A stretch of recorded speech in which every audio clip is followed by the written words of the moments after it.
घरोघरी मातीच्या चुली मालिकेच्या आजच्या भागात आपण पाहणार आहोत की ऋषिकेश जानकीला सांगत असतो की भावनेच्या भरात ऐश्वर्याने आपल्या सारंगशी लग्न तरी केलं आहे, परंतु या घरात रुळण्यासाठी तिला थोडा वेळ द्यायला हवा ना आपण. तेव्हा जानकी सांगते की प्रश्नच नाही ऋषिकेश, परंतु मला एका गोष्टीची भीती वाटते की ऐश्वर्याने जसं आल्यानंतर माप उधळलं तसे एक दिवस आपलं घर उधळेल की काय असं वाटतं आहे. नक्कीच काहीतरी चुकतं आहे ऋषिकेश. तेव्हा जानकीचा तो जो संशय आलेला असतो ऐश्वर्यावरती, अगदी तसाच संशय ऋषिकेशलाही असतो. तर तो जानकीला म्हणतो की हो, मलाही तुझं म्हणणं पडतं आहे, परंतु काय चुकतं आहे हे आपण दोघे मिळून शोधून काढूयातच. तर जानकी म्हणते तुम्ही आहात ना माझ्याबरोबर. तेव्हा ऋषिकेश म्हणतो मी कायम तुझ्यासोबत आहे. तेव्हा जानकी म्हणते की ठीक आहे, तर मग आता माझ्या अंगात अगदी 10 हत्तींचं बळ आल्यासारखं मला वाटतं आहे. तुमच्यासोबत असल्यानंतर मी कशाचीही लढा देऊ शकते. तेव्हा ऋषिकेश हो का असं म्हणून जानकीला मिठीत घेतो. तर इकडे आता ऐश्वर्याला जानकीने दिलेली ती माळ, ऐश्वर्या त्या माळेकडे खूप रागाने पाहत असते आणि तिला आठवत असतं की जानकीने तिला सांगितलेलं असतं माळ देताना, या माळेतले मोती म्हणजे आपल्या घराची माणसं आणि तो धागा म्हणजे तू आहेस. तर चिडलेली ऐश्वर्या स्वतःच विचार करत असते की एकही चान्स सोडत नाही जानकी उपदेश देण्यासाठी. तर जानकी तिच्यावरती ऐश्वर्याचा संशय असतो, कारण ऐश्वर्याला वाटत असतं की सौमित्रीला पळून जाण्यामध्ये जानकीचा हात आहे. तर ऐश्वर्या विचार करते की एक दिवस असा आणेन की ती जानकी माझ्यासमोर गुडघे टेकेल, तुझा संसार मी अख्खाच्या अख्खा उद्ध्वस्त करेन. तर रागाच्या भरात ऐश्वर्या आता ती माळ तोडते. इतक्यात तिथे सारंग येतो आणि सारंगला ती तुटलेली माळ पाहून मोठा धक्काच बसतो. तर इकडे आता जानकीने गुलाबदादा आणि मंगलताई दोघांनाही बोलावून घेतलेलं असतं आणि त्यांना सांगितलेलं असते की आज मी तुमचा आहेर करते आहे. तेव्हा गुलाबदादा म्हणतात की अहो, परंतु दादासाहेबांनी आम्हाला पैसे दिले आहेत की. तर जानकी सांगते की नाही, तो आहेर वेगळा आणि हा आहेर वेगळा आहे. तेव्हा मंगलताई म्हणतात की आम्ही तर घरचीच माणसं आहोत ना. तर जानकी म्हणते म्हणूनच तर तुमचा वेगळा मानपान करते आहे ना. इतक्यात तिथे सुमित्रा आलेली असते आणि जानकी जे काही करत असते ते पाहून तिला खूप कौतुक वाटतं तिचं. तर जानकी गुलाबदादांना सांगते की आम्ही हक्काने तुम्हाला कामं सांगतो ना, मग आता हक्काने मानपान करायला नको का. तर सुमित्रा आता जानकीचा विचार करत असते आणि म्हणते की खरंच जानकी नोकरांचेही मन किती जपते. खरंच जानकीचा हा गुण आता आलेल्या नवीन सुनबाईने सुद्धा घ्यायला हवा आहे. तर जानकी आता मंगलताईंच्या पाया पडत असते. तेव्हा मंगलताई म्हणतात की अहो, परंतु. तर जानकी म्हणते तुम्ही माझ्यापेक्षा मोठ्या आहात. तर जानकीने आता नोकरांचं सुद्धा केलेलं कौतुक पाहून, त्यांचा केलेला मानपान पाहून सुमित्राला खूप कौतुक वाटतं. तर जानकीचं लक्ष सुमित्राकडे जातं आणि ती विचारते की कोणत्या विचारात हरवला ताई.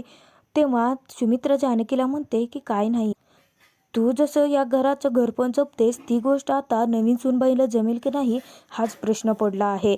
म्हणजे ती एकुलती एक लाडाकोडात वाढलेली सुमित्रा जानकीला सांगते की इथे ना उतळ पाण्याला खळखळाट फार असंच वाटतं आहे, परंतु तू जर का तिच्या सोबत राहिलीस, तिला सर्व काही शिकवलंस तर ती नक्की शिकेल.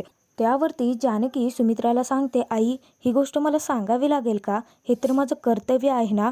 तर सुमित्रा म्हणते की ते बरोबर आहे, पदार्थ काय तिला शिकवले जातीलच ग, परंतु घराचं घरपण जपणं, आपुलकी, प्रेम या गोष्टी तिला शिकवायला लागतील बहुतेक. तर जानकी आता सुमित्राची मर्जी राखते आणि म्हणते की हो आई, मी सर्व काही शिकवेन तिला, तुम्ही नका काळजी करू. तेव्हा आता सुमित्राच्या मनावरचं ओझं हलकं झालेलं असतं आणि ती जानकीपासून जाते. तर जानकी विचार करते की मी तर सर्व काही शिकवेन आई, परंतु तिने शिकायला हवं आहे ना. तर आता सारंग खूप घाबरलेला असतो आणि तो म्हणायला लागतो की नानांनी दिलेली माळ कशी काय तुटली. तेव्हा ऐश्वर्या नाटक करत म्हणायला लागते की नाही, मी ना ते चेंज करत होते आणि त्या साडीत अडकली आणि ती तुटली. तेव्हा सारंग खूप घाबरलेला असतो. तर सारंग म्हणायला लागतो की नानांनी वहिनीला दिलेली माळ वहिनीने खूप जपून ठेवली होती आणि आपल्या आता आता आली की ती लगेच तुटली, याचं मला खूप वाईट वाटतं आहे. तर ऐश्वर्या आता हसत असते आणि सारंगची मजा घेत असते. तर सारंग आता म्हणायला लागतो की ठीक आहे असू देत, आणि तो आता ते मोती गोळा करत असतो. इतक्यातच तिथे जानकी आलेली असते आणि जेव्हा जानकी दरवाजा ठोठावते तेव्हा सारंग आणि ऐश्वर्याचे धाबेदान आणलेले असतात. तर जानकी खूप वेळ दरवाजा ठोठावून सारंग ऐश्वर्याला हाक मारत असते. जानकी ऐश्वर्या आणि सारंगला म्हणते की आत्ताच दरवाजा लावला होतात ना तुम्ही, एवढा वेळ का लागतोय दरवाजा उघडण्यासाठी. तर ऐश्वर्या डोक्याला हात लावते, परंतु त्यानंतर स्वतःच पुढे जाऊन ऐश्वर्या दरवाजा उघडते. तर जानकी बोलत पुढे येते. इतक्यातच आता जानकीच्या पायात मोती येतात आणि ते मोती पाहून जानकीला मोठा धक्काच बसतो आणि तिला समजतं की नानाने दिलेली माळ तुटली आहे. तर जानकी आतमध्ये येते तेव्हा सारंग सांगतो की माळ तुटली आहे. तर जानकी माळ हातात घेते आणि विचारते की असं कशी तुटली. तर ऐश्वर्याला जाब विचारत जानकी म्हणते की जानकी, ही माळ तुला दिली होती ना, तुला जपून ठेवायला सांगितली होती ना, अशी काय कशी तुटली मग. तेव्हा सारंग लगेच खोटं बोलतो आणि ऐश्वर्याची बाजू सावरतो. तर जानकीला तो म्हणतो की काय आहे ना जानकी वहिनी, खरं तर ही माळ माझ्या हातून तुटली होती. म्हणजे काय झालं, आम्ही जेव्हा आतमध्ये आलो होतो ना तेव्हा मी बघण्यासाठी ही माळ त्यांच्या हातातून घेतली होती आणि इतक्यातच बाहेरून दरवाजा वाजला. तुझा आवाज आला तेव्हा मी बघायला गेलो आणि त्यांच्या हातातून माळ मी अशीच हिसकावून घेतली. त्या गडबडीमध्ये माळ तुटली. मला माफ कर, असं सारंग बोलत असतो. तर ऐश्वर्या विचार करते की या डॅमेज पीसने माझी कशी काय बाजू घेतली. तर आता जानकीला सारंगवरती संशय आलेला असतो आणि नक्कीच ती माळ ऐश्वर्याच्या हातून तुटली असल्याचं जानकीच्या लक्षातही आलेलं असतं. तर सारंग जानकीची माफी मागतो आणि म्हणायला लागतो, तू प्लीज नाना यातलं काहीच सांगू नको. मी उद्याच्या उद्या लगेच सोनाराकडे जातो आणि माळ मोते वळवून आणतो. तर जानकी आता सारंगला शांत करते आणि म्हणते की इट्स ओके सारंग भाऊजी, असू देत. तर लगेचच ऐश्वर्या सारंगला म्हणते की अहो सारंग, इट्स ओके. आता तुमच्या हातून माळ तुटली आहे म्हटल्यानंतर जानकी वहिनी काही एका मास्तरीण बाईसारखं तुम्हाला घराच्या बाहेर कोंबडा बनवून उभा नाही करणार आहेत. आणि असंही तुम्ही त्यांना इतकं का घाबरता. हो ना जानकी वहिनी, तुम्ही कशाला उगाचच यांना शिक्षा करणार आहात. तेव्हा सारंग धक्क्यानेच ऐश्वर्याकडे पाहायला लागतो. तर ऐश्वर्या म्हणते, आणि जानकी वहिनी असंही ना तुम्ही दरवाजा ठोठावला ना म्हणूनच हे सगळं काही घडलं आहे. तेव्हा जानकी सारंगला म्हणते इट्स ओके, माझ्याकडून चूक झाली आहे ना, मग ठीक आहे. आणि सारंग भाऊजी तुम्ही अजिबात काळजी करू नका, ही माळ माझ्याकडे द्या. आणि ती आता पाण्याचा तांब्या ऐश्वर्याच्या हाती सोपवते. ऐश्वर्या तो तांब्या ठेवते. तर तोपर्यंत तर जानकी सारंगला सांगते की आता घरात विखुरलेले हे मोती एकत्र कसे आणायचे हे मला चांगलंच माहिती आहे. तुम्ही काळजी करू नका. परंतु माझ्या समोर आता माझ्या या घाबरलेल्या भाऊजींच्या चेहऱ्यावरती एक मला गोड स्माईल बघायची आहे. तेव्हा सारंग हसतो. तर जानकी सुद्धा खूप खुश होते. तर जानकी आता तिथून जाते. तर सारंग आता सुटकेचा श्वास सोडतो. तर इकडे आता सुमित्रा देवासमोर दिवा लावते आणि देवाकडे प्रार्थना करत म्हणते की देवा, आत्तापर्यंत सर्व काही कार्य निर्विघ्नपणे पार पडलं आहे. आता फक्त सारंग आणि ऐश्वर्या त्यांचा संसार अगदी सुखाचा होऊ देत. इतक्यात तिथे पंचायतची आलेली असते. तर पंचायतची सुमित्राला म्हणते की सगळं काही सुखाचंच होणार आहे. तर पंजाची तिथे सुमित्राला सांगते की आता ना जानकी ही जपमाळ बंद कर, कारण तुझी आता सख्खी खरी सून आली आहे. तेव्हा सुमित्रा म्हणते, आई अगं हळू बोल, कोणीतरी ऐकेल ना, आणि तुझं काय चालू असतं सतत. तर सुमित्राला पंजाची सांगते की ऐश्वर्या तुझी खरी सून आहे आणि तीच तुमच्या घराचं नाव मोठं करेल, जरा तिच्याकडे जास्त लक्ष दे. तेव्हा सुमित्रा आता तो विषय बंद करण्यासाठी सांगते. तर सुमित्राला पंजाजी म्हणते की आता हा विषय स्वतःहून तू ऐश्वर्याला सांगायला हवा आहे. उद्या दुसऱ्या कोणाकडून कळला तर. सुमित्रा म्हणते, दुसऱ्या कोणाकडून म्हणजे, ते फक्त गोष्ट तुलाच माहिती आहे. तर सुमित्रा आता पंजाजीला सांगते की आई, मी आणि नानासाहेब ही गोष्ट कोणालाही कधीच नाही सांगणार आहोत. आणि तू आत्ताच्या आत्ता देवाच्या पायाची शपथ घे आणि मला वचन दे की तू ही गोष्ट ऐश्वर्याला नाही सांगणार आणि घरातील कुणालाच नाही.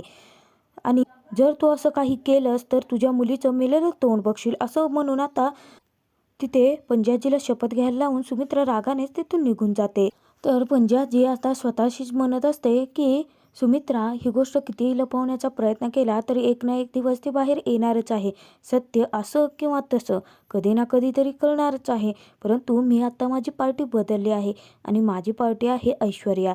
तर इकडे आता सारंग आणि ऐश्वर्या दोघांनी कपडे चेंज केलेले असतात. तर त्यानंतर ऐश्वर्या सारंगकडे जाते आणि त्याला म्हणते की मगाचपासून ना माझ्या मनात एक खळबळ माजली आहे. म्हणजे मगाशी माझी चूक होती आणि ती तुम्ही तुमच्या अंगावरती घेतली. तर सारंग म्हणायला लागतो की अहो असू देत, आता आपण नवरा बायको झालो आहोत ना, मग आता चुकी झाली आहे म्हटल्यानंतर ती दोघांची एकच चूक असू शकते. तर त्यावरती आता ऐश्वर्यामध्ये खरंच तेव्हा आता चकित होऊन सारंग ऐश्वर्याकडे पाहत असतो. तर ऐश्वर्या म्हणते, नाही म्हणजे लग्न झालं आहे ना आपलं, आणि त्यातून नवरा बायकोच्या नात्यामध्ये थँक्यू सॉरी असं नसतं ना, त्यामुळे मी तुम्हाला म्हटलं की आपलं लग्न खरंच झालं आहे का. त्यावर सारंग हसतो आणि म्हणायला लागतो की हो, म्हणजे माझी जानकी वहिनी आहे ना ती खूप चांगली आहे आणि ती सगळं काही सांभाळून घेईल. तुम्ही ना आत्तापासून अजिबात काळजी करायचीच नाही, मी आहे ना तुमच्यासोबत, तुम्ही कशालाही घाबरायचं नाही.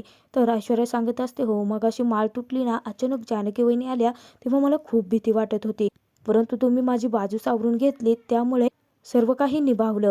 तर इकडे आता जानकी ती तुटलेली माळ ओवत असते आणि ती खूप विचार करत असते. इतक्यात तिथे आता ऋषिकेश येतो आणि ऋषिकेश जानकीला सांगत असतो, तुला माहिती आहे का, घरातली सगळी कामं आता पार पडली आहेत आणि आपलं हे कार्यक्रमसुद्धा आता निर्विघ्नपणे पार पडला आहे. तर घरातल्या नोकर असू देत, गावातली माणसं असू देत, या सगळ्यांनी ना भरभरून शुभेच्छा दिल्या आहेत आपल्याला. आणि तुला माहिती आहे का, बाजारपेठातून आंब्याची कलमाची झाडं आली आहेत आणि ती झाडं मला असं वाटतं की शेतात लावण्यापेक्षा आपण रस्त्याच्या कडेला लावूयात, म्हणजे चांगली येण्या जाणाऱ्याला सावली होईल. हो ना जानकी. तर आता ऋषिकेश एकटाच बडबड करत असतो. परंतु जानकीचं लक्ष ऋषिकेशच्या बोलण्याकडं अजिबात नसतं. जानकी सारंगाने ऐश्वर्याचाच विचार करत असते. तर ऋषिकेश म्हणतो, जानकी माझ्या बोलण्याकडे तुझं लक्ष नाही आहे का. आणि जानकीच्या हातात ती जेव्हा माळ ऋषिकेश पाहतो तेव्हा त्याला मोठा धक्का बसतो. तर जानकीला ऋषिकेश म्हणतो की ही तर माळ, तेव्हा जानकी म्हणते की हो, नानांनी ही माळ ऐश्वर्याला दिली होती, परंतु सारंग भाऊजी आणि ऐश्वर्याचं असं म्हणणं आहे की त्यांच्या हातून ही माळ चुकून तुटली आहे. तर ऋषिकेश घाबरतो आणि मग विचारतो, अशी कशी काय तुटली माळ, आत्ताच तर दिली होती ना. तर जानकी आता घडलेला प्रसंग ऋषिकेशला सांगते की मी जेव्हा पाण्याचा पेला तिथे द्यायला गेले होते ना, तेव्हा ही तुटलेली माळ ऋषिकेश सारंग भाऊजींच्या हातात होती. तर इकडे आता ऐश्वर्याला झोप आलेली असते आणि ऐश्वर्या म्हणते की मला झोप आली आहे. ते सारंग म्हणतो की हो, तुम्हाला खूप दमायला झाला असेल ना. तर ऐश्वर्या झोपत असते. तेव्हा सारंग आता त्याच बेडवरती झोपण्यासाठी जातो. तर ऐश्वर्या म्हणते, हॅलो तुम्ही इथे झोपणार आहात का. तेव्हा सारंग धक्क्यानेच बाजूला होतो. तर सारंगला ऐश्वर्या म्हणते, नाही म्हणजे मला सवय नाही आहे ना म्हणून म्हटलं. तर सारंग आता ऐश्वर्याला म्हणतो की ठीक आहे, तुम्ही नका काळजी करू, मी तिथे सोफ्यावरती झोपतो. ते काय ते म्हणतात ना, बी कम्फर्टेबल. तेव्हा आता ऐश्वर्या होकार देते. तर ऐश्वर्याला सारंग आता गुड नाईट बोलतो. तर ऐश्वर्या सारंगला लाईट्स ऑफ करायला सांगते. तर सारंग आता झोपल्यानंतर ऐश्वर्याकडे पाहत असतो. तेव्हा ऐश्वर्या मुद्दाम आता कूस बदलते. तर इकडे आता जानकी ऋषिकेशला सांगत असते की तुम्हाला सारंग भाऊजीची एक गोष्ट आठवते का, म्हणजे नानांनी त्यांच्या लहानपणीचा तो हत्ती त्यांना दिला होता, तेव्हा सारंग भाऊजीने तो हत्ती किती जपून ठेवला होता आणि आजही तो हत्ती त्यांनी इतका जपून ठेवला आहे. तुम्हाला असं वाटतं का ऋषिकेश की सारंग भाऊजी निष्काळजीपणाने अशी माळ तोडून टाकतील. तेव्हा ऋषिकेश सांगतो की अजिबात नाही. तर तो हत्ती तुटू नये म्हणून सारंगने अख्खी रात्र तो हत्ती जपून आपल्या हातात ठेवला होता. आम्ही तो हत्ती तुटेल म्हणून त्याच्या हातून काढून घेतला, परंतु सकाळी तो हत्ती दिसला नाही म्हणून किती रडला होता तो. तर तिथे आता ऐश्वर्यावरती त्या दोघांचाही संशय गेलेला असतो. तर ऋषिकेश म्हणतो, मग ऐश्वर्याने डायरेक्ट सांगायचं ना की तिच्या हातून ती माळ तुटली होती. तर जिथे जानकी ऋषिकेशला सांगते की मला असं वाटतं की ती माळ तुटली की तोडली गेली हेच मला कळत नाही. तर धक्क्याने ऋषिकेश जानकीकडे पाहत असतो. तेव्हा जानकी म्हणते की ज्यावेळी ऐश्वर्याने आपल्या दारातील रांगोळ विस्कटली होती ना, तेव्हाच मला तिच्यावरती संशय गेला होता. तर ऋषिकेश जानकीला म्हणतो, परंतु असं वागण्यामागे तिचा काहीतरी हेतू असेल ना. तेव्हा जानकी म्हणते, तेच तर समजत नाही ऋषिकेश की ऐश्वर्याचा नक्की हेतू काय आहे. तर पुढील भागात आपण पाहणार आहोत की सुमित्राने ऐश्वर्याला आता नवीन सून आल्यामुळे तिला स्वयंपाक करायला सांगितलेला असतो. तर ऐश्वर्याने तो स्वतः स्वयंपाक न करून स्वयंपाक करण्याचे एक नाटक केलेलं असतं आणि हॉटेलमधून गुपचूप जेवण मागवलेलं असतं. तर जेव्हा आता सुमित्रा ते जेवण जेवते तेव्हा आता तिला चक्कर यायला लागलेली असते. तर घरातील सर्वजण खूप घाबरलेले असतात. ऐश्वर्याला समजत नसतं की अचानक सुमित्राला काय झालं आहे. तर सारंग तिथे ऐश्वर्याला सांगतो की माझ्या आईला शेंगदाण्याच्या तेलाची ॲलर्जी आहे आणि नक्कीच त्या आमटीत ते शेंगदाण्याचं तेल असेल, परंतु आपल्या घरात ते तेल कुठून आलं. तेव्हा ऐश्वर्या खूप घाबरलेली असते. तर अचानक आता ऐश्वर्याचं सगळं कारस्थान जानकीच्या समोर येतं, कारण हॉटेलचं बिल ऐश्वर्याकडून किचनमध्येच राहिले.